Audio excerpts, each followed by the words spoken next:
Welcome to the Plant Cunning Podcast, where we explore our relationship to plants, other people, and the mysteries of nature. Coming to you from the high Allegheny Plateau in central New York. We are your hosts, AC Stauble and Isaac Hill. Okay, so today on the Plant Cunning Podcast, we have Sara Mastros again, and she's just put out this new book, The Sorcery of Solomon.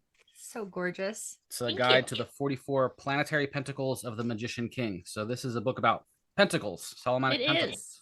Thank you so much for having me. I know everybody's been commenting on how gorgeous the cover is. I just want to give a shout out to Catherine Skye Peck, the creative director at Weiser, who made the cover and all the interior illustrations and did the layout. And it's hard for me to be like, oh yeah, my book is awesome. But the parts that she did are amazing. Right? I'm really, it's so pretty. It's honestly, I feel like I've been really lucky with covers. I don't know if people listening know this, but as an author, I don't really have any say in the cover at all. Right. I guess if I pitched a fit, I could complain, but they just showed me a cover, and I'm not involved in the discussions about what should be on the cover. But so far, I've been very happy with all my book covers. What about the picture of Solomon, though? Did you choose that? Were you I didn't choose the one on the cover. I chose, there's one in the fronts piece. When you open the book, there's a couple of pages of people saying is awesome. And then this one. So this is actually my favorite icon. I actually talk about it in the book, and I'll show you. This is the icon. So one of the things in the book is we do an icon practice, right? Yeah. Which is modeled on a Greek Orthodox icon practice. And this is, I guess, a Russian Orthodox icon actually. But I particularly like that one. I'll keep holding it while I talk about it, people. Yeah. So some things I really like about this icon. This is the Holy Temple here. Solomon built the temple. Mm-hmm. This is, I believe, Old Church Slavonic, which I do not read, but in Greek icons of a similar style, I guess, iconography, I suppose is the word, right? It talks about how he has hewn out the pillars of wisdom, right? Which is a quote, a Bible quote, which it's embarrassing that I don't know the exact quote. But I also really I just like his eyes in this one. He just looks so, yeah. And I also like that he's young. I feel a lot of times when you see pictures of King Solomon, King Solomon came to the throne really young. And then he has this really long reign with lots of stories in it. But I feel the pictures of him, when we see them, they're usually that old man wise king, which I also like, but I really like the upstart young magician, clever one. And so that's why I like that icon in particular. So that's actually, I requested that be on the cover, but we couldn't find a high enough resolution image, I think. I really, again, I don't know how they decide what goes on the cover, but she did a great job. I think it's super cool. Yeah, she really did. It's beautiful. So before we dive into talking about the book a little bit more and about Solomon himself a little bit more, how have you been? It's been a year or so since you've been on the show, probably more than a year, actually. What's a day in the life for you these days? Oh, I really can't complain. I feel I have the best job in the world. I nerd out about witchcraft, and inexplicably that is a career. Truthfully, yeah, I was definitely told this was not a real job when I was it turns out it is a real job, which is great. So I've been working on a lot of different things. It's winter, so I'm not doing as much plant and garden stuff. It's January in Pennsylvania. In Pittsburgh. Yeah, right. So I've been working with a Hebrew manuscript of the Pentacles called Sefer HaOtot, the Book of Seals, which is a later manuscript. So it's it's embarrassing that I don't know this date. I'm going to say 1729. Mm-hmm. But it's a Jewish manuscript. So all the copyists in its transmission are Hebrew fluent. And so it preserves, I think, a much more robust version of the Pentacles, right? And you can tell that the scribe, whose name is Isaac, first of all, in Christian grimoires, I think as a result of of magic broadly being forbidden, right? or at least deeply, deeply unacceptable. There's this real tendency of the authors of Christian grimoire, I believe to be the plural of grimoire. I'm trying to get it to catch on. I don't know if that's the real plural, I like but it. I feel, yeah, it's more fun, right? Yeah. And I feel like who gets to decide that? I think it's us. Like, It's I feel us, like we're the sort of people who get to decide what the plural of grimoire. All right, +1 for me. I vote yes. All right, excellent. So like in these Christian grimoire, the authors have this tendency to like really occlude themselves, right? Like they, you know what I mean? They don't, like, not only is the author's name not present, but there's never any like first person, like, well, this is how I use this. And, oh, I saw this other manuscript where it was like this. But in Jewish and Muslim grimoires, I think because it's not forbidden, right? Like, you know, magicians are like weird. Maybe you like don't want your daughter to marry a magician. Like maybe you don't even necessarily want to be his neighbor. Like he's a little weird, but like it's not forbidden. It's not illegal. Like those are definitely people in your community with whom you have an ongoing relationship. And especially things like amulets, like even today, many rabbis will write amulets if you ask them to. Like it's a like, and the pentacles are well inside like sort of a normative Hebrew amulet tradition. So like even if you are not at all Hebrew literate, like if you just look at a lot of Hebrew amulets, you'll be like, oh yeah, these look just like the pentacles. Like they're just structurally made the same way.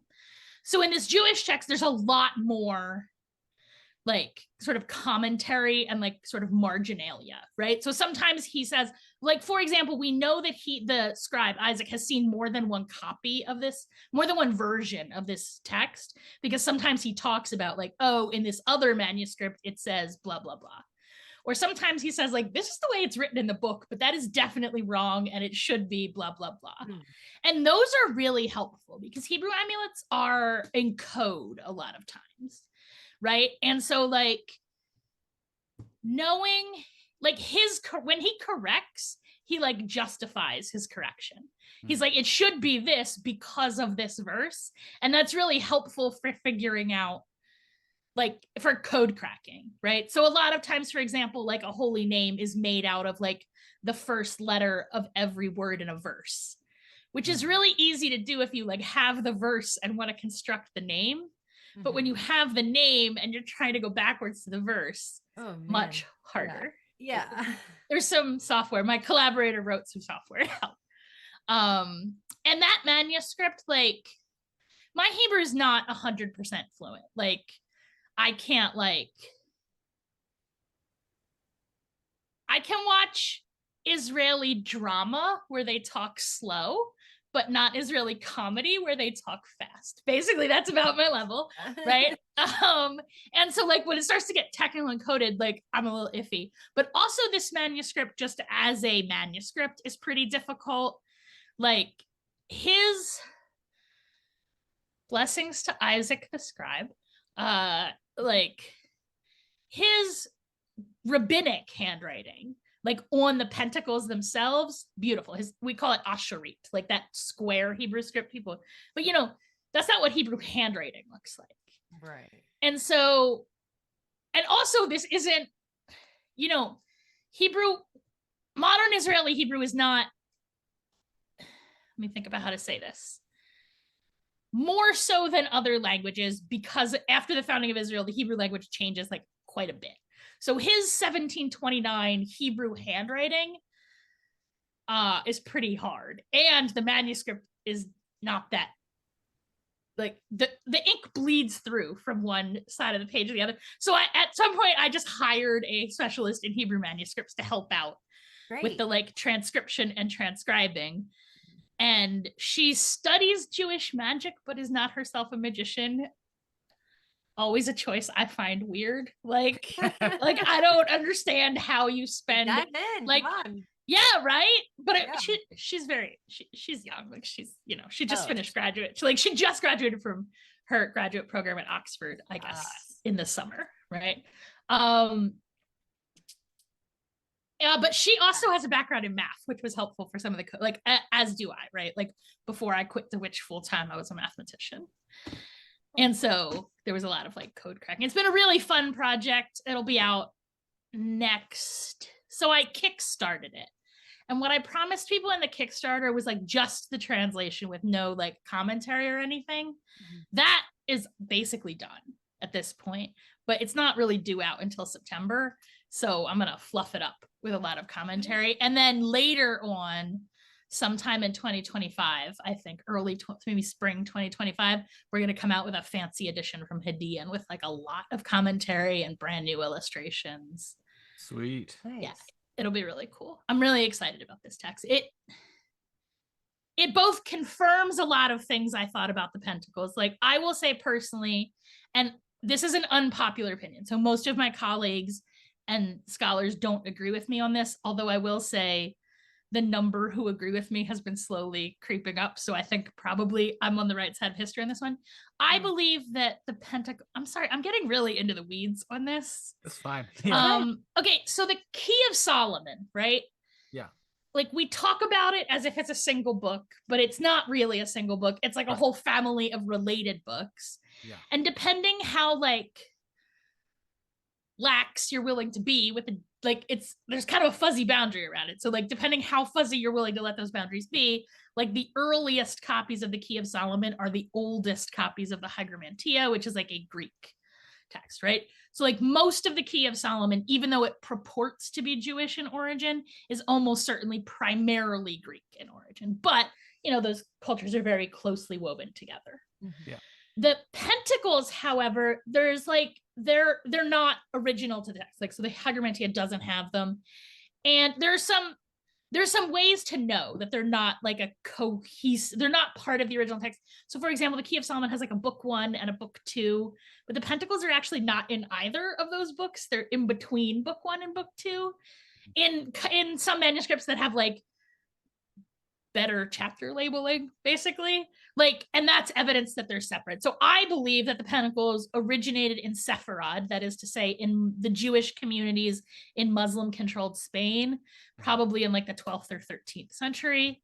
And like Sefer HaOtot, I think does maybe, like, again, it's like, I'm still working on this. So it might be that if you have me back in a year, I'm going to say like, oh no, I was totally wrong. Right now, that's what I think. And there's some evidence for that. So like certain animal names, he like doesn't know a name for the animal in Hebrew, or I don't know who, like somewhere in the chain of transmission, right? Someone doesn't have this name. And so they'll say like, or they say a name, but it's like a biblical name that just means like bird, basically. Like it doesn't maybe specify. And then he will say, but in the colloquial, and then give a name that to me certainly seems like it's in Ladino, in Judeo-Spanish. Oh. But it could be like some kind of dialect form of Italian, which is what most people say. Most people say that the Pentacles were probably originated in like 14th century Italy. Right? So that is also... Anyway, the text is giving like, there's a lot of like hints around the edge, in addition to the Pentacles, which are beautiful and way more complicated than like the Mathers Pentacles or most of the Key of Solomon Pentacles.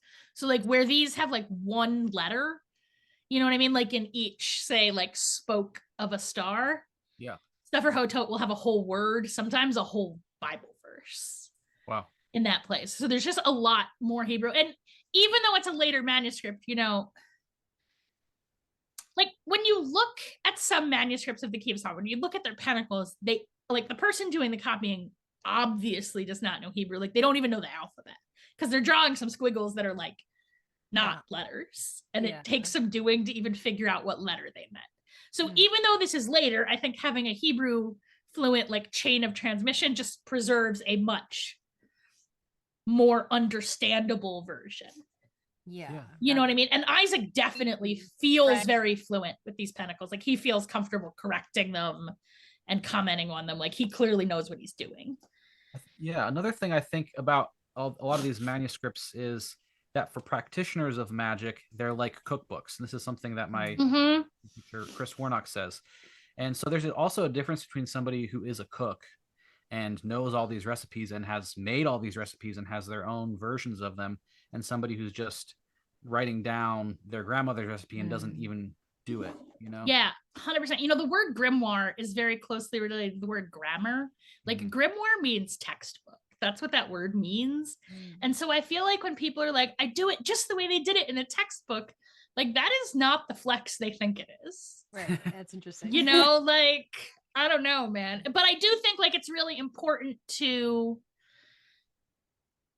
I think I love the cookbook analogy, right? Because like when you're learning to cook, like maybe you should follow the recipe a couple of times. Yeah. But I know like I'm an experienced cook and I basically never follow a recipe. Yeah, exactly. You know what I mean? They're like inspiration for making my own. So I think like when you really study, and that's the goal in this book, is that like I really want to like deep dive the pentacles and like take them apart and show how they work so that people can become fluent enough in them to make their own. Which I understand to be the goal of anything. How did like you get into this pentacle deep dive yourself? Like where did the pentacles first enter into your life and how did you come to write these books? So I got into magic really young, right? And so my first exposure to Solomonic magic was a book called Ritual Magic by E.M. Butler, which is a scholarly work on grimoire magic, which has a lot of big excerpts from a lot of different grimoires. So it doesn't have any grimoire, but it has enough excerpts and it like explains sort of like the structure of grimoire ritual in such a way that like I just kind of like put the excerpts together and then filled it in with like fairy tales and movies. I mean, I'm like maybe 13 in this story, right? Okay. I mean, so I'm filling it in with what I can, and I'm filling it in with Judaism, right? Because at 13, I was quite credible. Like when they said this magic comes from King Solomon, I was like, cool, okay. Well, like he's Jewish and I'm Jewish, so I'm just gonna like Jew in between the edges. Yeah. Which works quite well, as I am in fact half Greek and half Jewish, much like Solomonic magic, right? And so that was my practice. And I don't think that book had pentacles in it, but I came across pentacles like relatively early. Like I tried really hard to get my hands on a copy of the Key of Solomon, which was like not that easy in 1985 in Amish country. Okay. Like it took some doing, but eventually I got one. And you know, I wrote this book because I was frustrated that nobody else had. Yeah. Because you look at the pentacles and they have words all over them. But even if you read Hebrew, like it's not 100% clear what all those words are because they're names, right? Proper names. And I was like, well, but what name is this? Because and then the text about the pentacles would say like, well, the spirit's written on this pentacle. And I'd be like, what spirit's written on this pentacle? And then you would ask people who were like holding themselves up as experts, like, what is this word? And they wouldn't say, I don't know, which I mean, many of them did. But I feel like I don't know is a perfectly legitimate answer. Yes. They would say, it doesn't matter. And I'm like, rude. I think it does matter. Like there's words written on this magic. Surely it matters what the words are. Like surely. And I was just frustrated that like I couldn't find this. But like, my Hebrew then was basically non-existent. But I mean, I had a little bit of like prayer book Hebrew. I knew the alphabet. I could at least like start to try and figure out. And I just kept doing that for 30 years. And then I wrote a book. All right. But again, I actually find it astonishing that no one else has written this book. Because to me, it seems like a very natural way to approach the pentacles. Like you look at the pentacles and you're like, huh, what does that mean? Yeah. And apparently people, I don't know, like I was, to me, it was unacceptable to not have an answer to that question. I think that those are the best kinds of books to write, are ones that should have already been written, and you know how to write it. So honestly, every book I write, it's because I'm frustrated that book doesn't. Like I'll say, my Orphic Hymns translation, Patrick Dunn's translation came out. Basically, like we were writing them at the same time. And the truth is, if his had been out for a couple of years already, I probably wouldn't have written one. Yeah. Like I do like mine better than his, and they're quite different in a lot of ways. Yeah. But like I wrote mine because the only translation available was Thomas Taylor. That's not true. It was Athanasakis, which is a very like academic translation clearly by someone who does not like feel the poetry of the gods in their heart, right? Which is fine. I mean, like, that's not his job. Like, that's cool. Like, I'm a nerd too. Like, I don't object to an academic translation, but I just really wanted a like magic for today, because Thomas Taylor is cool, but sometimes you'd be reading the hymn and all of a sudden he'd say something and you'd be like, that like doesn't sound like something somebody in ancient Greece would have said. That sure sounds like something like Victorian British guy would have said. And then you like go diving into the Greek and you're like, oh, I see. Haha. Well, I think that's sorry to blow my nose on camera. Fine. Sorry, but I think that's important also to like for his time, for being in Victorian England, that was a very appropriate thing that he did. He made it available. It was amazing. And also like he's cool as fuck. Like other classicists used to call him Taylor the Pagan, which they understood to be an insult. One rumor has it that he sacrificed a goat in his backyard every time he finished a translation. Like Thomas Taylor was super cool. Right? Like I am sure that like in its day, his hymns were revolutionary. Yeah, exactly. But, you know, the avant-garde moves very fast. Right. And every generation kind of has a different language and way of seeing the world and so on. So after a few generations, no matter how revolutionary your translation or whatever is, it, you know, it gets out of date to a certain degree. Or it's just different, you know. I just wanted, I don't know. So I really thought about, for that book, I was really thinking about like, if these poems, like if Orpheus the Great Bard were writing this poem today in modern English, like how would he do it? And that, I mean, I'm not claiming I'm the great poet Orpheus, but I did my best, you know? Yeah. In a way you like channeled his... I try. Yeah. And similarly with this book, I tried very hard to channel Solomon the Magician King. And that's one of the things I really like about this too, is that you start with Solomon and you talk about Solomon himself as important to this work. A lot of times when people talk about Solomonic magic, I mean, Solomon is not even really talked about at all. Just dive in. Yeah. But right. Which I always think is weird. Like, you know, in beginner like Facebook groups, I always see this post that's like, what spirit should I call on to help me learn Solomonic magic? And I'm like, it's Solomon. Like it's actually right there in the name, guys. Like I think it should be Solomon. And I understand that like clearly just like I do not believe that the great bard Orpheus wrote the Orphic hymns in the form that we know them today. I am not claiming that King Solomon wrote the Key of Solomon in anything except in a like, I also take dictation from the dead kind of way. Like, you know what I mean? Like, if you don't think dead people can write books, like, I don't know, are you even magicking? Like, I think you're doing it wrong. Like there's dead people in magic. Actually, that's a big thing. Yeah. Right. And so I just love, and you know, Solomon is famously a magician, right? Like the wisest man who ever lived. And you know, his hagiography is so deep and so multicultural and so well preserved, right? Like we have very ancient texts talking about Solomon compared to almost any other figure we would talk about in magic. We have well preserved ancient texts about him, like the Book of Kings, you know, and we have quite ancient books legendarily written by him, right? Which I think I would be hard pressed to say about any other magical figure except, like I said, maybe Orpheus. You know what I mean? Like there aren't that many texts that we like where we have like a complete and well-preserved ancient text that is legendarily ascribed to a magician spirit that we want to work with. So I feel like he's quite easy to talk to among the dead. And because like in Greek Orthodoxy and in Catholicism, there is like this,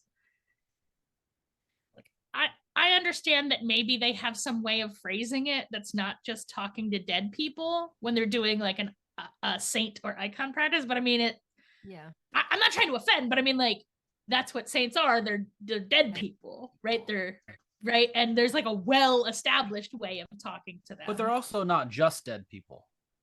Well, not every dead person is a saint, sure. Yeah. Right. Yeah. Yeah. And it seems as though saints and the mighty dead, they become more than they were. They become different than they were. I mean, in some sense, I would say that they were less than they were, truthfully. That's like, also true. Right. You know what I mean? Like, they more and more over time are made out of the story that people tell about them in a way that also happens to living people, right? Like, I'm sure celebrities feel like they are like turning into this story that strangers tell about them. I mean, I am in no way a celebrity, but I am now at the point where like people know me who I don't know. And it's uncomfortable. Like, it's like, I mean, I don't want to complain. Like, I love my job, but it's like weird when like I'm at a convention or something. And I don't mean most people, but it's clear to me that like some people maybe don't understand that is not a reciprocal relationship. But like, having watched me on YouTube, like it wasn't a two-way conversation. Like, I didn't get to watch them and I don't know who they are. And so like, it's weird that you're hugging me right now, actually. Like, I'm trying to be friendly. Like, I don't know who you are. And I feel like, right. And I think it's almost the same process with the mighty dead, right? That like, there's lots of pieces of them that are lost, right? Like, not everything that we are survives death, which is probably good, right? But like the pieces that do, I think are, you know, move and change over time in response to the way people speak about you. And that's why, like, you know, there's a lot of different Solomons among the mighty dead, if that makes any sense. And that's why I always talk about like Solomon Magician King. Like, that's the particular one that I'm looking for, as opposed to, I mean, it's not always, right? There's Solomon the Dreamer, right? Like, I think I cut this from the book, actually. There's so much that used to, like, easily 70 pages of stuff got cut out of this book to get it down to the length it was supposed to be, which I'm sure, like, some of it's on my website and some of it'll be in Sephirhato. Like, you know, people will see all of it eventually, I imagine. But one of the things I think about is how there's like a different like icon, like a different face of Solomon for each planet. Do you know what I mean? So like Solomon the Dreamer, when you're working with like lunar stuff, right? Because there's all these stories about Solomon as a like magical dreamer. I mean, all the biblical characters, right? Like, dreaming is a really important, and dream incubation. And so I talk about that in the book. And I really recommend it. I don't think we talk about that enough in magic. But like, I think for most people, in your dreams is the easiest place to make first contact with a spirit. And so there's a lot of like dream incubation instruction in the book, which is partly because I think it's important and partly because Solomon thinks it's important, but also there's a lot of dream incubation pentacles. Like, there's probably 3 or 4 pentacles that are like for getting answers in dreams, you know? And yeah, so I think about all the different Solomons. You know, Jupiter Solomon is like the king one, and Saturn Solomon is the wise one, right? And there's Solomon the warrior that like, you know, those Saint George iconography where he's like on the horse slaying the dragon? Well, like in older Greek amulet gems, those are pictures of Solomon, like the exact same iconography, which is fascinating because I was like, I'm not into saints generally, right? But Saint George is a saint I like always felt a really strong connection with. So I was very excited to like, oh, that's why Solomon. I'm into Saint George. So cool. Yeah. That's really yeah. So I just, and Solomon is such a like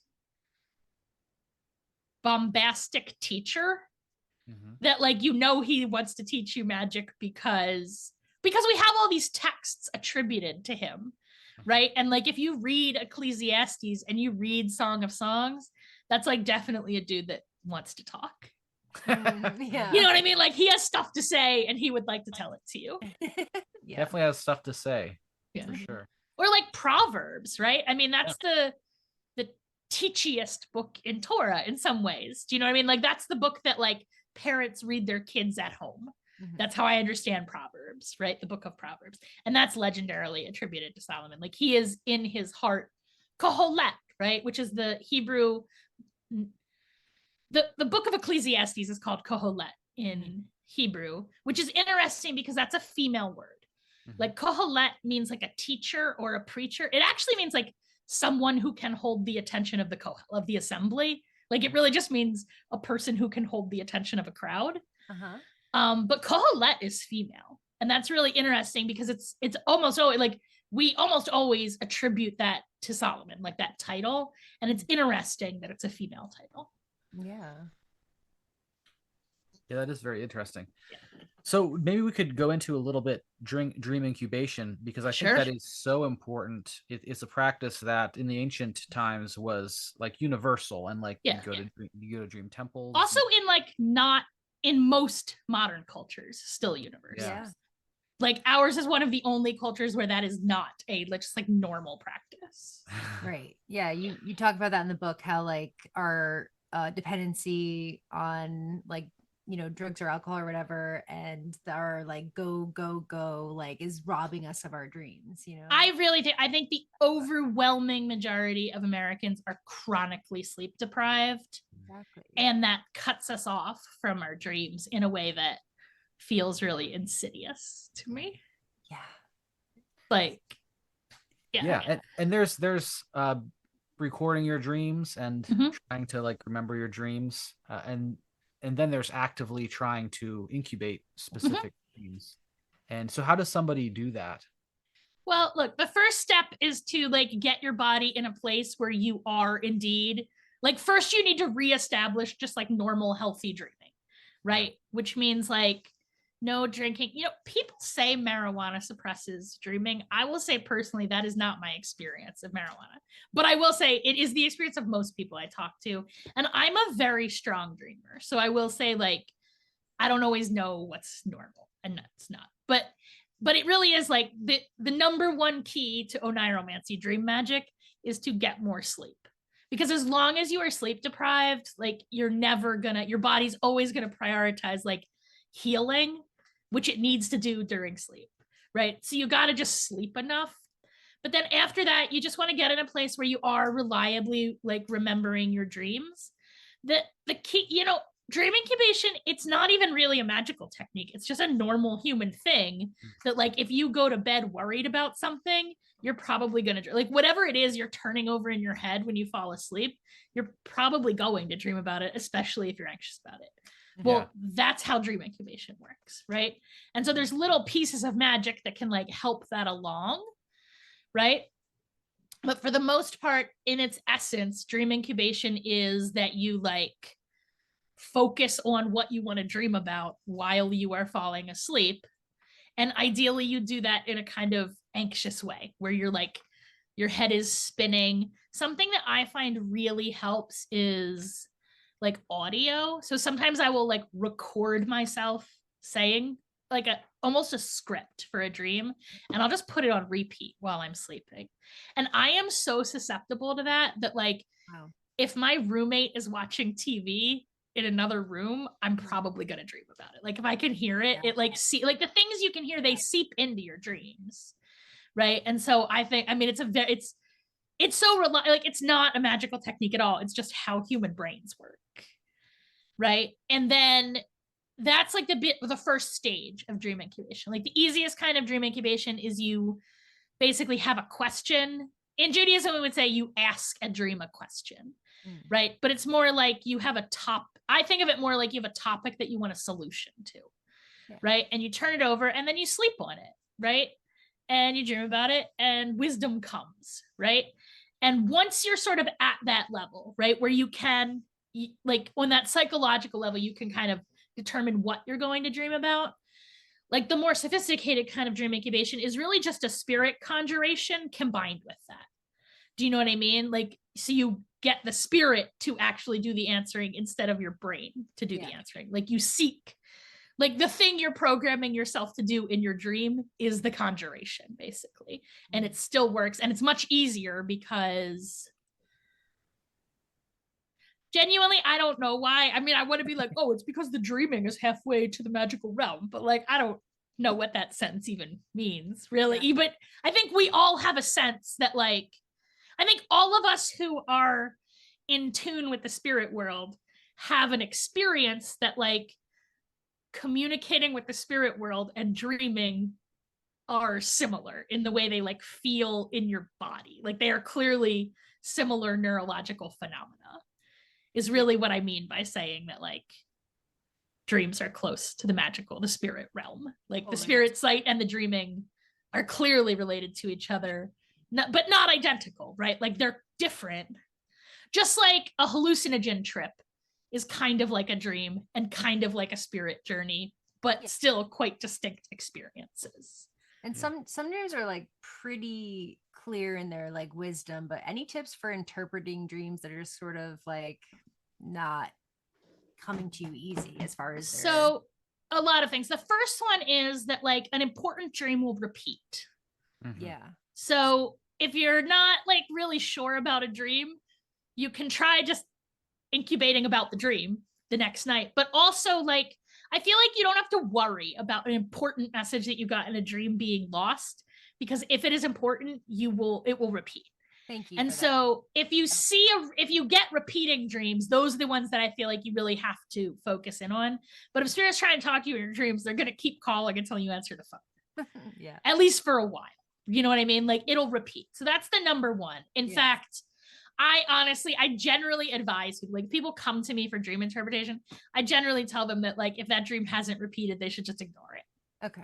Right? Because then it will repeat and it's like a clearer sign, which is generally my position on omens broadly, that omens repeat. And if they did like that is a diagnostic criteria of omens, is they have to repeat. Right? The other thing is to like, the first thing to do is just kind of rule out a dream, not rule out, I'm not saying they're not important, but like what I think of as like normal dreaming is just sort of like your brain is just reviewing things that happened that day, or maybe even in the last couple of days, and just kind of like putting them in order. So like look at your dream and which parts of it are just like a thing you saw in a movie that day.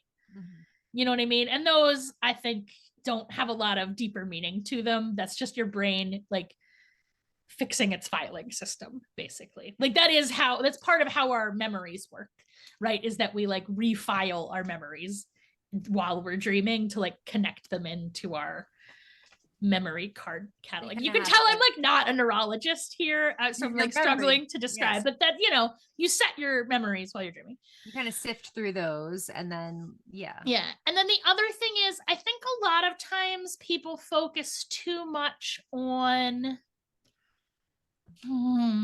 like metaphor in dreams and not enough on like how those dreams feel. Do you know what I mean? So I recently had a dream where my late mother slowly turned into being made out of charcuterie. Which sounds hilarious, but it was actually like terrifying. Perfect. Like it was really it was a very like grief-inducing dream. Yeah, definitely. But it wasn't like the fact that it was charcuterie. Where did that come from? Like, I don't know. I feel like it wasn't really about that. It was the realization like, oh, you're not my mother. You're a monster pretending to be my mother. Yeah. And like, if you focus on the feelings in the dream, I think that gives you, and like, was that dream anxiety about the fact that I'm maybe not as close to my family, extended family, as I would like to be now that my parents are dead? Like, yeah, like it definitely was. And like, do you have that dream during the holidays? Like, obviously, you know what I'm saying? Like, if you focus on the feeling part, I think that's really a lot of times explains to you what the dream is trying to tell you. But again, that dream, it was just a dream. Like, I'm not going to take it too serious. It didn't repeat. You know what I mean? I had a bad dream and I'm a grown up, so that's fine. Yeah. Still, you know, still sucks, but I mean, it was an unpleasant morning when I woke up, but I mean, you know, I'd rather, like I said, I'm a strong dreamer. So like my dreams kind of stick with me for a while, which is true about the bad ones, but also about the good ones. Right. The other thing about dreams is, for me, dreams that what I think of as like special dreams. So sometimes I dream things that haven't happened yet. Yeah. And sometimes I dream other people's dreams, especially if they're physically in my proximity. And they like, this is a weird thing to say, but some people I find like dream on the same frequency.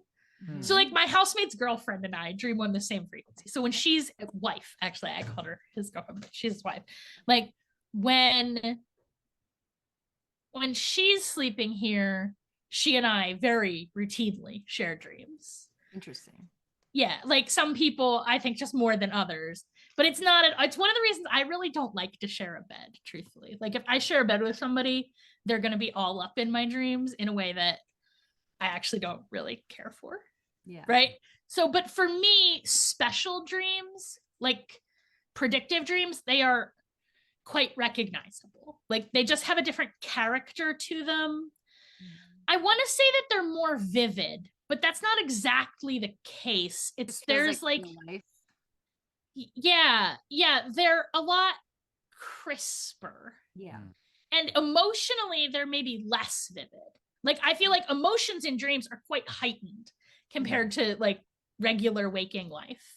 Yeah. But at least for me, premonitions are not like that. Yeah. They're just like being awake to the point where every once in a while I have to be like, did that really happen, or was that a dream?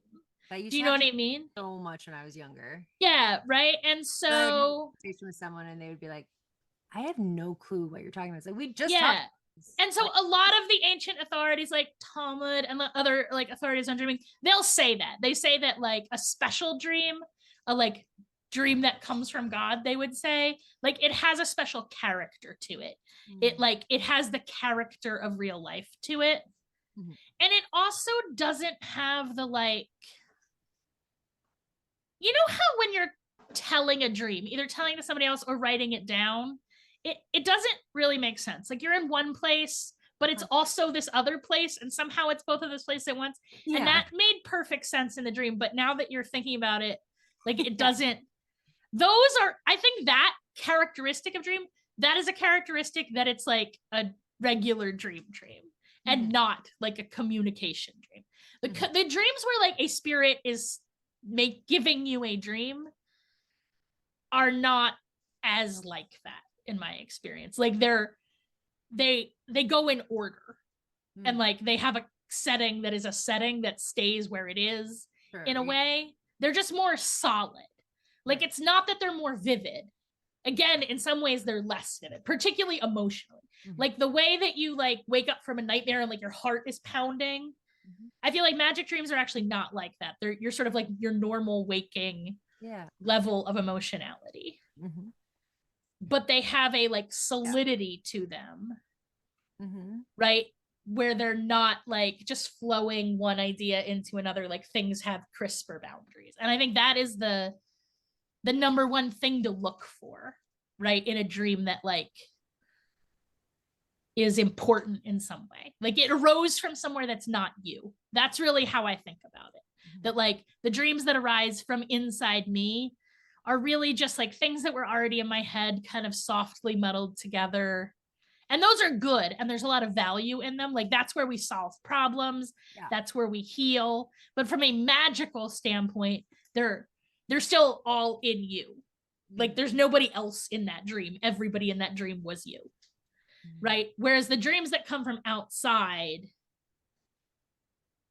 they're like in someone else's voice, if that makes sense. Totally. And they're a lot like tighter and more solid.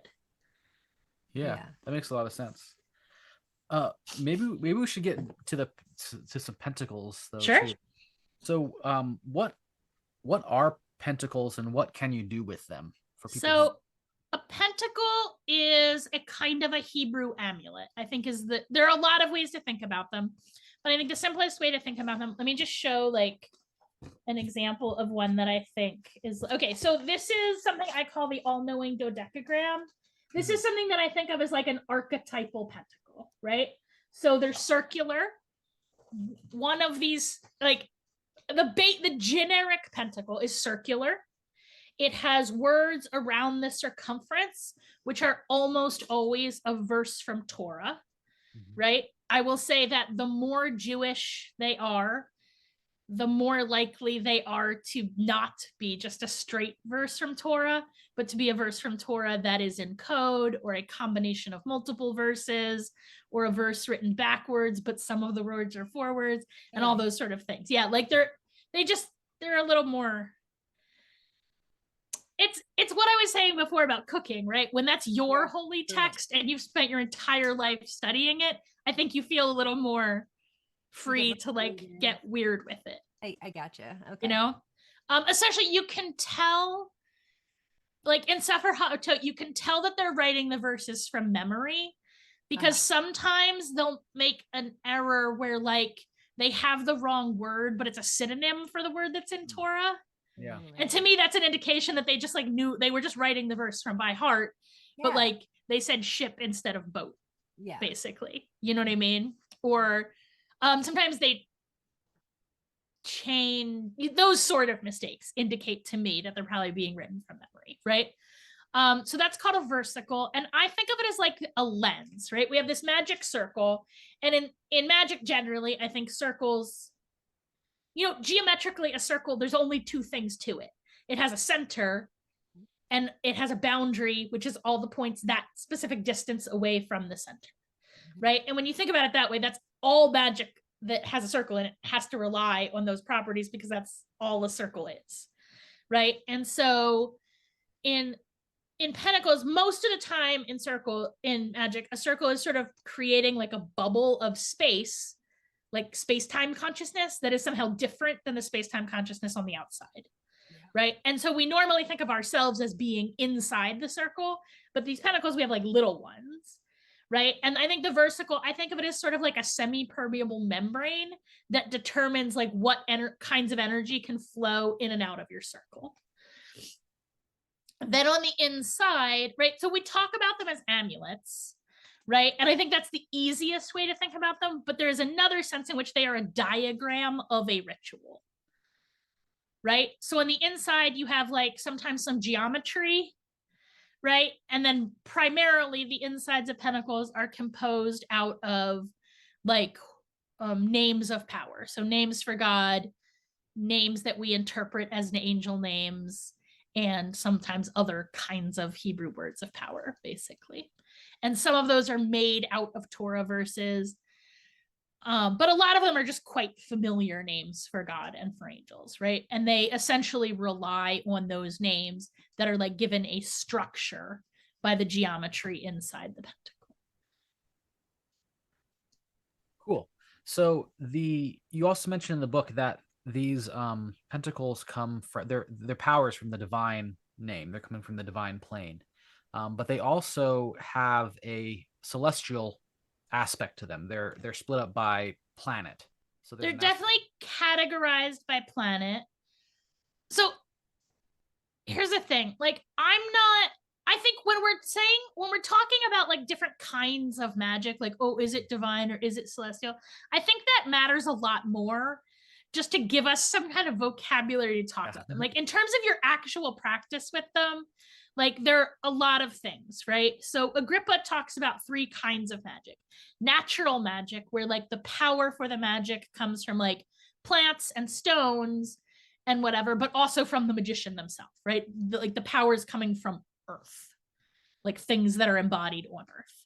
And then we have this celestial, or like purely, he means like astrological level, right? Where, so the natural level, really the power is coming from matter, right? And then at that astrological level, the power is coming from time, right? Like when we talk about those astrological levels, if we're talking about the power of the planet Venus, just qua the planet Venus, that's actually natural magic. Right.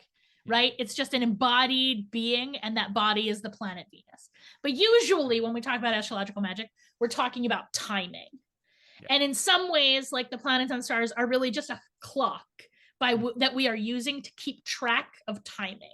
Yeah. Right? The pentacles are not very timing sensitive, most of them. Some of them are.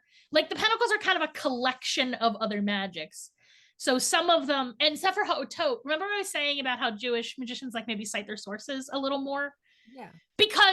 But I appreciate that like Christian magicians, when they're not citing their sources, what they're doing is not naming names of who their collaborators in this criminal enterprise are. Like I do understand why they're doing it. Yeah. But like, because they cite their sources, they'll say like, oh, and this one I copied from this book.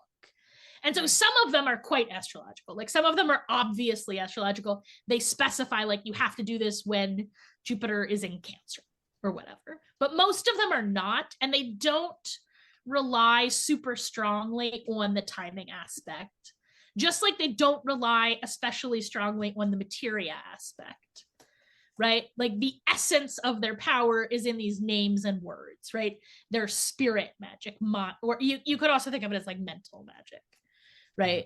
And sort of both of those things at once. So we have like a matter kind and a time kind, and a kind that is bound by neither time nor space is really, I think, what Agrippa's getting. Like if Agrippa were writing today, I think that's how he would categorize them: matter, time, and things unbound in time and space. And the Pentacles are really primarily that third kind, but I encourage people to bring all of them. So I think it's good to use like appropriately colored inks and incenses or metals if people want to make them in metal.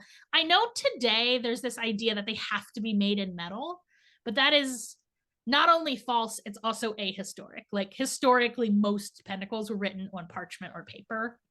And most of the time, it doesn't even matter what kind. Like every once in a while they do, but they're not a materia heavy magic. But it's good to introduce, like you get more oomph by introducing the right materia. And similarly, you get more oomph by introducing the right timing. But I think if you neglect the unbound in time and space aspect, like the language spirit aspect, angels are their names. Like they're made out the same way a name is a shape you make out of your breath. Like an angel is sort of similarly like a shape made out of spirit. Is a way I think. And the words for breath and spirit in Hebrew and almost all ancient languages are identical. Like spirit means it's spirit in English as well, like inspire, like respiration. Yeah, right. Exactly. Yeah, and like there's a reason those are the same word, you know. But I think sometimes people make pentacles that, like, I'm not saying there's anything wrong with them, but technically I maybe wouldn't call it a pentacle. It's really just like a home. It's the kind of a talisman that's like a home for a spirit, but it's really just decorated like a pentacle. Like if your answer is like it doesn't matter what the words are, well, it's really not a pentacle at that point. It's just a different kind of a talisman that you have decorated to look like a pentacle. And there's nothing necessarily wrong with that. But I feel like once you understand the power of the words, like they're better. I mean, they just work better because that's these particular magic. That's how they're constructed to work. So, yeah. So what are how do the pentacles work in terms of like, do you have to keep it on you at all times, or do you use it like on an altar, or like how do you actually, or is it just by making the pentacle that what you want happens? I think they can be used in all of those ways. So I think the way that we in the modern English speaking occult world think of them, we think of them primarily as amulets that you would wear. Right. And I do think that's like maybe understood to be like their central use, right? The easiest way to think about them. But I will say I actually use them most. I'm actually not a huge fan of amulets. Let me think about how to say this.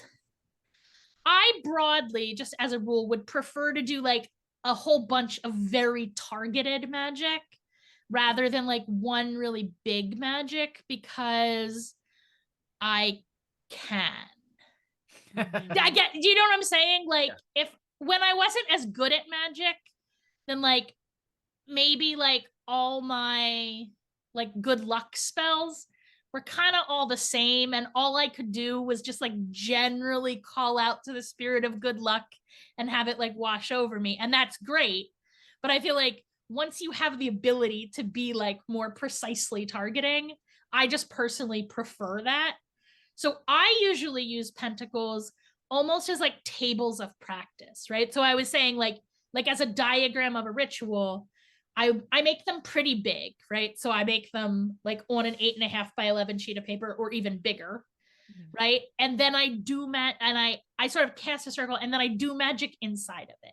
Almost like, I'll tell you the way I think about it. This is a little embarrassing, but really how I think about it, if I get down to it, is I like imagine like this really elaborate ritual that like I, as a like crazy wizard, am doing in like this amazing location and like this giant thing.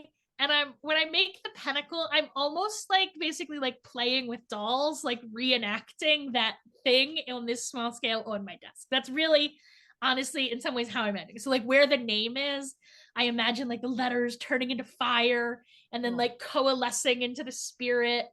And like they're all moving around with me inside the circle. And so that's really how, and that's how, when I make them as talismans, that's still what I'm doing. Well, that's one of many things that I'm doing, right? So I personally think that for beginners, the best way to use another way to think about pentacles is as a like portal. Yeah. Right? You're like opening up a like portal directly to the spirit realm, and that it's opening to like the specific spirits whose names are there, right? For this specific purpose, and you can sort of communicate through it. Cool. Right? And then let me think about how to say this. Another way to think about them is they're almost like a machine whose individual parts are made out of these like awakened letters, like an algorithm or a code, like a computer code, in the sense that computer code is like made out of zeros and ones. The pentacles are like made out of Hebrew letters arranged in this complex pattern. And so you can also think of them as almost like a machine you are constructing. And that, I think, is a really good way to think about them when you're making them.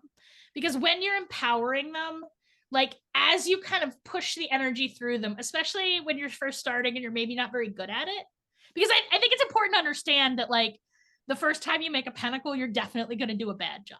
Like that's just the nature of doing things as a human, is you get better at them. So I think it's important to like understand that the first couple times you do this, you're maybe not very good at it. But the magic's really resilient. So like you can kind of feel like if you're working a pentacle that's poorly made, you can kind of feel, and the way I think about it is like as the energy moves through, the like gears don't really quite match up. And you can kind of feel, you know, that noise a transmission makes when it's about to die, like, it's kind of like that, right? You can kind of feel the gears grinding in your pentacle. But if you just kind of keep just kind of gently like turning the energy in it, you know, the machine, it's not really a machine because each of those little gears, like each of the little letters and each of the spirits is sentient in their own right. So if you just kind of like be gentle with it and push some energy through it, they'll kind of like rearrange themselves. Okay. Which is also like, I had a crazy experience once of doing the LBRP, but I was wrong about what direction was which. Okay. Yeah. And so I had people in the wrong place and they just moved. Like I would conjure an angel and they'd be like, no. And like, you know, when the waitress, like you have a big party and they give the orders and like they gave everybody the wrong food and you're just like polite about it. But then when the waitress leaves, you just all switch plates. It was just like that. Like they just like, they're like, honey, okay, I'm over here. Yeah. And they just like moved. Right. And it's like that, right? They actually, it's already constructed. Like the geometry of the pentacle will do that work for you. Cool. Right. And so like, I find that if you but be gentle, like if you try and force the gear, like you could break it, right? But just like gently pour, and you can kind of feel the gears like line up. And then you can kind of tell when the energy is like moving smoothly. And as you get better, like you don't have to massage them as much, if that makes sense. Like, but it's just, it's like anything else. It's just like a skill to the way you awaken them, really. Yeah. Or if they have typos in them, like they will work with mistakes in them. They're pretty resilient, but they work a lot better without typos in them. Like a lot better. Okay. I find this really interesting too, because I mean, I've been studying Vedic astrology and more of the Hindu Tantra and so on a little bit. And they have yantras there, which are in a lot of ways very similar to pentacles. Yes. The word yantra even means machine. Yeah. So it's like, it's very kind of a similar thing. But I'm also wondering, you brought up the LBPR, the Lesser Banishing Ritual of the Pentagram. And in a way, that's a kind of pentacle in space. Yeah, absolutely. Yeah. It's a very similar, like, surely whoever invented the LBRP was familiar with this kind of magic. Like they're clearly of a type, you know? Well, Yeah, and yeah. actually to talk about that, I mean, you have well, you got the Key of Solomon, Right. and Mathers, who was one of the founders of the Golden Dawn, Mhm. is the Samuel Mathers, but also Moina Mathers, who I Right. think his wife, but I think when we talk about the Pentacles, it's really important to, if you look at a timeline of S.L. Mathers' writing and note where Mina enters the picture, it's quite obvious that she has a lot, like she is more involved in this process than she is given credit for. Because, like, for example, his understanding of Kabbalah and Jewish magic and Hebrew suddenly improves very rapidly when he marries a Jewish girl. Wow. Yeah. I loved reading about that in your book about her. Yeah. Anyways, I didn't mean to interrupt. I'm a real Moina Mathers fan. Yeah, she's fantastic. But I mean, He's cool too. I mean, he's not. He seems like he was a real asshole, truthfully, but he's brilliant and like I enjoy his work. I also find it very interesting that his initials are SLM. Yeah, that's not an accident. His initials and my initials, and that. I mean, yeah, like I didn't. So the method I teach in the book is, for people who haven't read it, is called the SLM method, right? And the S stands for Solomon, the L stands for language, and the M stands for magic book. And those are like the key components of my Solomonic method. But yeah, it's not an accident. Is your middle name also an L? Yes. Oh, love that. It's right there. In fact, SLM. Oh yeah. In fact, when I first started writing, I used to write as SL Mastros, which was partly because it sounded like SL Mathers, but okay, yeah. also because I perhaps wanted to disguise the fact that I was a woman, which is why I've stopped doing it. Nice. You know, I was talking before about E.M. Butler, that like magical scholar that like first turned me on to Solomon magic. It was a revelation to me when like 5 years later I found out that her first name was Elizabeth. That like, and that's true. Like we think that like there's a lot more female occultists than you might think. They're disguising the fact that they're female because dudes won't read books written by women. Yeah. I want to say historically, but definitely today, I know many female authors who use their initials because of that. Which is why I don't, because fuck those dudes. They don't deserve to read my book. Yeah. Right. Totally. Love that attitude. So that, I think that's really fascinating too, about all of those yeah, not there. It's not a coincidence why you wrote this book, that the Mathers was involved. Yeah, all these things. You know, my editor is actually like the seventh cousin or something of Moina Mathers. Wow. Like I found out while writing this book. No way. Yeah. Judica Illis, who is herself like amazing. Was also my editor at Weiser on this book. Yeah, that's really cool. She is amazing. Yeah, I love. She's such a joy. Like if anybody is looking to publish, I have opinions about publishers, but Judica as an editor, like, is she's just a joy to work with. Yeah, it's good to know. Yeah. So could we just go over a little bit about like what kinds of things you can do with these pentacles, and in terms of, so they're more of a gateway to a spirit, and well, yeah, so like, you know, they're all really cool pentacles, but like what are some reasons why you would make a pentacle? I feel like honestly a lot of it is like sort of the usual uses for magic you might think. Yeah. Right? With some like glaring cultural issues. So for example, the love magic is almost all just really super compulsive in a way that I find a little ooky. There's really only like the Seal of Sheba, which is the one that is just like for all Venus purposes and to make people like you. That's straight up basically the only one I ever use, because the other ones are all like, this will force a woman to let you rape her. And I'm like not looking for that, actually. Here's the thing about like Christian grimoire magic. It is written by feudal warlords for other feudal warlords. So there's a lot of concerns in it that I feel like I'm maybe not looking for. So there's also a lot of like battle pentacles, which like don't really come up in my life that often, right? But, and for example, something that's really unusual in Hebrew amulets, like there's some missing. Like there's some things like, for example, like healthy pregnancy and birth is a thing that like you would expect to be in any collection of amulets, particularly Hebrew amulets, where like that's a very common Hebrew amulet. But but most collections of magic, you would anticipate having some for that, and it's completely absent. But I'll tell you, the very first pentacle in Sefer HaOtot is a birthing pentacle.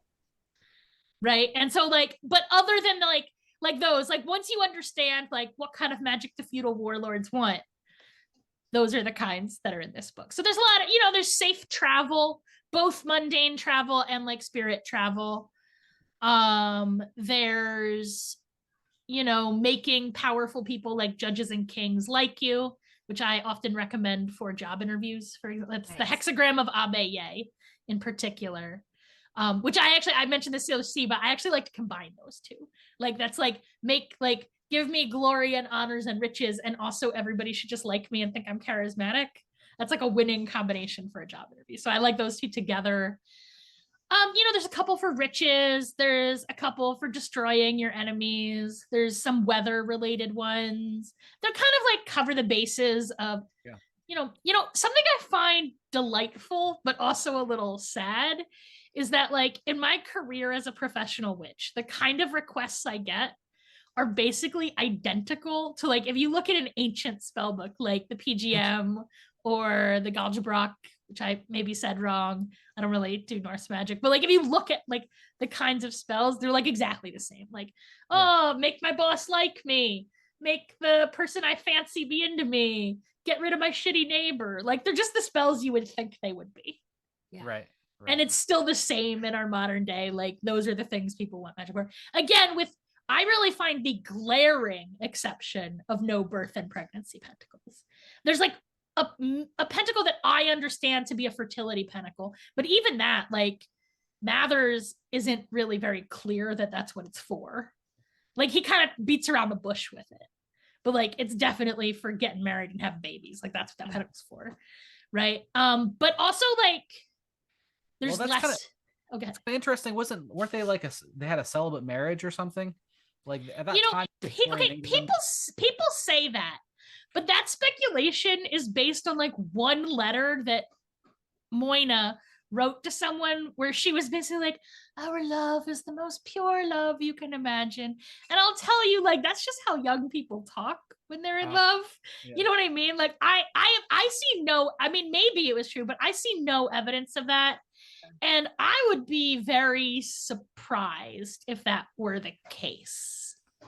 Yeah, I mean, I think that is unlikely. And again, I have never seen any compelling, like the most compelling evidence I've seen is that like a 20-year-old woman describes her love as like celestial and pure. And I don't know, man, like I used to teach college and high school, and that's just how young women talk.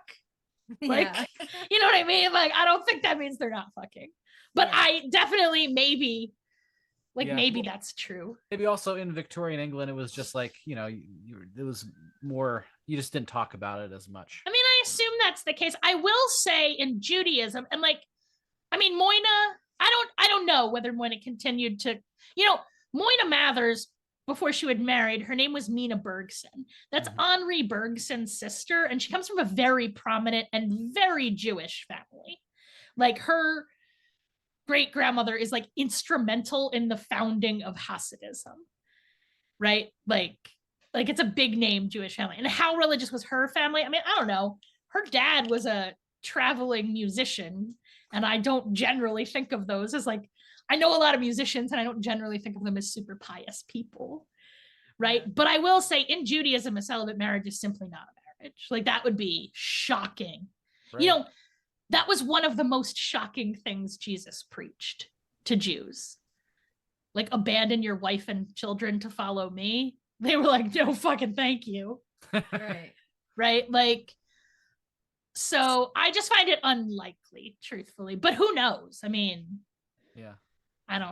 I will say my magic is definitely more on the like free love end of the spectrum. Yeah. Well, it does kind of makes a certain sense that in Victorian England, maybe the fertility magic wouldn't be as, or the, they just don't talk about it. I mean, it might be that. I honestly think it's just that it's men. And like fertility, like what do they care if women die in childbirth? Yeah. Like, I mean, that's just my opinion, is that like all the female central pentacles are the ones that have been removed. Well, that makes sense too. Yeah. But to me, it's like when I look at like ancient texts or ancient collections of magic, there's just certain categories that like I expect to see, and it is surprise. But also there's less Venus pentacles than there are for other planets. Like there is maybe this suggestion that some Venus ones are missing because there are less. Like, look, I do not believe that there is some singular correct, like pure version of the pentacles and everything later is a corruption. I think that that's not how art works. That's not how magic works. Like, I think each individual magician like brings their own thing to the table. But the fact that there are like almost 40, like there's 44 of them in the Mathers edition, and they're split by the 7 planets, and most of the planets have 7 pentacles in them. Doesn't it just feel like there should be 7 in each? Like it kind of feels like some of them are missing. Sure. Right. And that's what I mean by missing is sort of, I'm not saying like Mathers redacted them. Yeah. But I am saying like, it just seems weird to me that like, if I was doing this work, which I did, right? I mean, I did the same thing Mathers did, right? I looked at a bunch of different manuscripts and I sort of compiled my own edition of the Pentacles, just like he did, right? To me, it just feels like there should be 7 in every, and I will say in the course, we sort of talk about if an exercise I recommend to more advanced people with Pentacles is look at the Pentacles and think to yourself, what if they were cross-planetary? Like, what if of the 7 solar pentacles, there was like a sun moon and a sun Mercury? Like, try and figure out which they would be. And I think you'll find that actually it's surprisingly easy. Like, they do pretty fall into that grid pretty well. I mean, some of them are a little hard. Some of them I go back and forth on how to characterize them. When you do that, you kind of tell where the holes are. And then just kind of reconstruct what you think should be there. And that's one of the things we do at the end of my Pentacle course, but it's not in the book. Right. So that's definitely more advanced, but it's partly that it's more advanced, and it's partly that it's more like personal. Like, I was worried if I did it in the book, people would think I was being like, this is the correct thing to plug that. And that is not what I'm saying at all. I'm just saying, like, as a magical exercise, it gives you kind of, it's a way to start making your own pentacles, is to think like, well, what's missing? Yeah. Right. Once you've got these down, then there is a certain room for experimentation. And absolutely. Pentacles. I mean, I actually encourage people to start experimenting on day 1. Okay. Now you may be gonna like get your fingers burnt. I mean, just the other day, I said this on Facebook like 2 weeks ago, but now that I'm like past it, I'll be more to tell. So one of the things I do in my magical practice is I travel as a hermeneutes, a spirit speaker on behalf of other people. So I will like go down to the underworld and basically play spirit mailman, like pick up their mail, like who's got a message for them. Okay, well, I was doing that for a client the other day and it went poorly.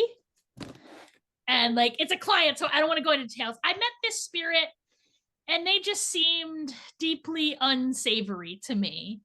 And I said that, like, I mentioned that to the client, like, hey, just so you know, this guy gives me the willies. And I was talking to the spirit and I was like, hey, yo, if you can't be nicer, I'm not going to take your mail anymore. Like, you gotta, and that was okay. But I like still, I don't know. And I came up and then I threw up for like 4 hours and had a panic attack. That's not good. Okay, but here's the thing. Yeah, like, you know what? Like, when you do magic, sometimes you fuck it up. Like, I mean, this practice that I am engaging in, where I just go to the underworld and talk to whoever the fuck shows up, it's like not a beginner practice. And like, it's a quite cavalier and irresponsible way to work magic. And you know what? And I understand that, like, after I got sick, I was gun shy. I like didn't want to, like, I would try and go back to the underworld. I was like, no, thank you, for like a week or two, but you just get back up on the horse. And that's what magic going badly is like. Like, I'm not saying nothing terrible will ever happen, right? But I do think that for the most part, if you are a physically and mentally and emotionally sound person, like if you are of sound mind and body, and you're like generally okay, like you're not teetering on the brink of a psychotic episode, and you're not like teetering on the brink of some kind of physical, like really, really sick, for the most part, when it goes badly, I don't know, maybe you get sick for a couple days, maybe you have a panic attack, maybe you have nightmares, but like, you get over it. You know what I mean? As an advanced magician. So that's what I advise people, is to just be willing to experiment, like fuck around and find out. And sometimes you find out the hard way. Like I've been doing this for a long time, and I definitely like, I don't know, man. It was rough. Like I really mean it. I threw up solid for like, I made my housemate sit with me. I was like, don't leave me, don't leave me. But like, I would have been okay if I was mistake. I had a panic attack, but you know what I mean? Yeah. I slept it off. I cleaned it up. Yeah. And then I was gun shy for a little while, but then I got my mojo back, you know? And you just have to be willing to, like, if you want the big ecstatic magic highs, there are also those terrible ecstatic magic lows where you're having a panic attack at 4 o'clock in the morning. Yeah. And that sucks, but I wouldn't trade it for anything, you know? And so I encourage people to start experimenting right away, but I'm going to throw out a but there. If you're gonna experiment hard like that, like I do, and there's a lot of in the book, like, you shouldn't do this. But if you're going, like, is it your first time in the underworld? You should stay on the path. Like, I don't know if you've ever read a fairy tale, but like, stay on the path. But if you don't, here's what to do, you know? And I do think, though, like, it's important to have at least one co-magician. Like, you do need to have somebody that you can call at 4 o'clock in the morning and be like, I may be fucked up in the underworld and I need you to talk to me for a couple hours. Yeah. Like, if there is genuinely no one in your life who can take that phone call, like, first of all, I think you need to try harder to find. I think a co-magician is worth more than a teacher, truthfully. Yeah. Like, if you have to pick, I would rather have a co-magician because... Totally. Because it forces you to get out of your own head. Like, if you never have to explain your magic to anybody, first of all, that person will, it goes both ways. That person will call you on your bullshit. You know what I mean? When you say something like, I don't know, that sounds like you're just a delusional liar, actually. Right? But you also need somebody when you're like, oh, it's all delusions and lies. And like, I don't know, man. Do you remember when we blah, blah, blah? Yeah. It's really easy to convince yourself magic didn't happen. It's much harder to convince yourself magic didn't happen when there are witnesses. Yeah. And you can like remind, like, oh yeah, remember that time we were in the cemetery on May Day and it suddenly started snowing? Like, when somebody else points that out to you, you're like, oh yeah, that did happen. That's true. We did that. You know what I mean? And so I really strongly, and I think, I don't know, man, I found co-magicians when I was 8 in Amish country without an internet. So like, how, like, when people say they can't find a co-magician, I think they're just not trying hard enough.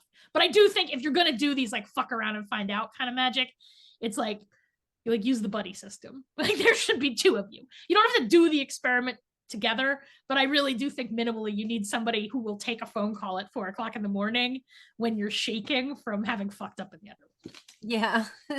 Like, that's important. Yeah. Mm-hmm. Yeah, I think that's really good advice too.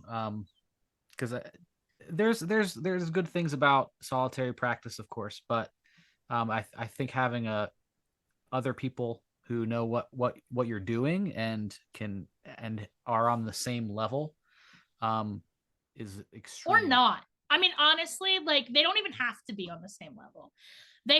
All they have to do is like not immediately dismiss you as crazy. Like, I actually think there's a lot of value in working with people who do very different magic than you do. Yeah. You know what I mean? So even if your magic you're doing at solitary, I just think it's important to like, and I guess the internet is okay for that, but I just think there is no substitute for doing magic with people whose hands you are holding and breath you are sharing. Like, you know, it's totally different. It's amazing about being in person in the same physical and time space. So I really recommend it, but I'm not saying you shouldn't also do solitary. There's no kind of magic I don't recommend. Like, every kind, you should do it. Go for it. Yeah. At least try it. Well, I think there's maybe too many kinds to try all of them. Eventually. I got more lifetimes. Like, so I know we're rounding up to the end of our hour together or so, but I did want to ask how you connect with Solomon, if you wanted to build a relationship with him. Like, so I like icon practice, and one of the reasons, so I talk about icon practice a lot in Orphic Hymns Grimoire as well. Like, one of the reasons I like icon practice is, you know, I didn't grow up Greek Orthodox, like in as much as I grew up religious, I grew up Jewish, but my dad's family is Greek. And so like I like went to that church for like weddings and baptisms and stuff. And like there's such a well-developed icon practice that I felt like, well, I don't need to reinvent the wheel, especially for like Greek-ish magic. You like Solomonic magic, like Orphic magic, like they're all Greek adjacent at least, right? And so I think that's a really easy way to start is with an icon.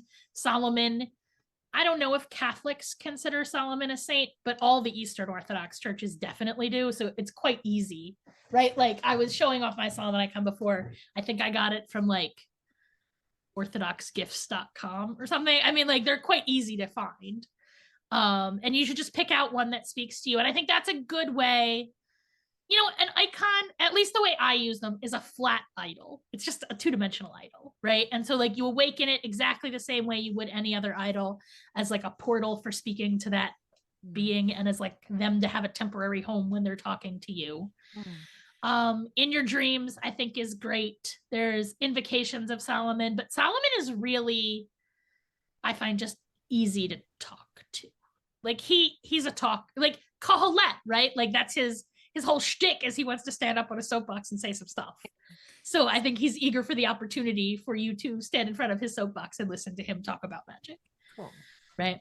And you know, there's detailed instructions in the book, but my short answer is ask nicely and he'll probably come. At least in your dreams, which I do think is for most people the easiest place to like make initial contact with almost any spirit. But particularly a spirit like Solomon, who himself is like well understood to be a powerful dreamer. Yeah. That's awesome. Yeah. Well, this book is really great for anybody interested in getting into the Pentacles and to working with Solomon. And you did a really wonderful job. So thank you so much. Thank you for being on the show and talking about all sorts of stuff with us. You are very welcome. Thank you for having me. If folks want to find out more about you, where do you want to send them? Witchlessons.com, or truthfully, my name is highly Googleable because Mastros is an unusual name. So if you put quotes around my name, I'm going to be what comes up. Okay. So awesome. Facebook is great. No lie, I have an Instagram, but I'm not very good at Instagram. So if you're actually trying to get a hold of me, Facebook or email is better, more likely to actually get me than Instagram is. Good to know. Perfect. Yes. Sweet. Well, thank you so much, Sarah. This has been a really awesome chat. It was really, you know what? Actually, can I talk? I have a lot of upcoming appearances. Oh, yeah. Okay. So here in Pittsburgh, I'm doing, I feel bad I don't remember the exact name. Let's call it an evening of tarot and discussion at Owl Hollow on Saturday the 27th. Isaac's family's place. There you go. Friends. Yeah. February 22 through 26, let's say, President's Day weekend, I'm going to be at Convocation in Ann Arbor, Michigan. I am teaching Introduction to Jewish Kabbalah, Hod and Yesod, something. I haven't decided yet. Those are two classes. So Introduction to Jewish Kabbalah, some kind of intermediate Kabbalah class on Hod and Yesod. And then I'm teaching the first lunar pentacle there. In late March, I will be in suburban Baltimore at the Sacred Space Convention, where I am teaching Aresh Kagal and the PGM. I think also the first lunar pentacle, and I feel like maybe a third thing that I don't remember what that third thing would be. Early in March, I'm teaching at Botanica Obscura. I'm going to talk about sacred trees of Northeast United States. I'm excited about that one, but I'm still very much researching it. It's hard to think about trees in January, it turns out. Yeah. Like, I'm like, they're not really, like the plant magic is less on my radar at the moment. Yeah. But I think I'm going to talk about black walnut and white pine and also other trees that I have not picked out yet. Cool. Hawthorne? May, I'm going to be at Tradera in Ohio, which is Wellspring, the ADF National Convention. I think I'm going to talk either about trees or ancestors. June, I'm going to be in Birmingham, England. I'm doing the Magical Women's Conference. And then later in June, I have a book reading in London. And maybe my brother lives in England. So that's why I always have events in England. Like I go to visit my brother and I just also book work while I'm here. And then the second week in Italy, I'm doing Lunar Witchcraft Convention in Bologna, Italy. Wow, that sounds And then fun. I'm going to come home and, you know, during pandemic, I really missed like conventions and festivals. So this year I like said yes to everything. But now that I'm actually like making travel plans, I'm maybe regretting having done that to myself. So I think after Italy, I'm going to come home and never go anywhere ever again, I think is my plan. There you go. Well, so hopefully I'll get to see people in person. We'll hold hands and share a breath. Yeah. That's a full schedule. Yeah. There's also, I mean, there's little stuff in there that I forgot. I really did say yes to everything in a way that seemed like a great idea until I had to do it. We all ebb and flow with the like, okay, let's all go really hard and then let's. I mean, I really, like I said, there is no substitute for like doing magic with other people. And I love doing like small, intimate magic with my coven. But I'm not going to lie. I love that fucking magic where there's 100 people around a bonfire. Like that. I get so high on that. I love it. I love it. I'm with you. Yeah. So I'm eager to do magic around a bonfire with basically everyone listening to this. Sweet. Awesome. Well, thanks again, Sarah. Thank you so much for having me. It was really fun. I know I got really technical and nerdy, so sorry. That's what we like. Here. Yeah. Excellent. That's Hooray. the point. Yes. Awesome. And there's a companion course that goes with the book as well. Yeah, if that's people are important. interested. So they can find that at your website. At witchlessons.com. Yeah. Cool. Okay, well, thank you again. Cheers. Thank you so much for having me. Bye.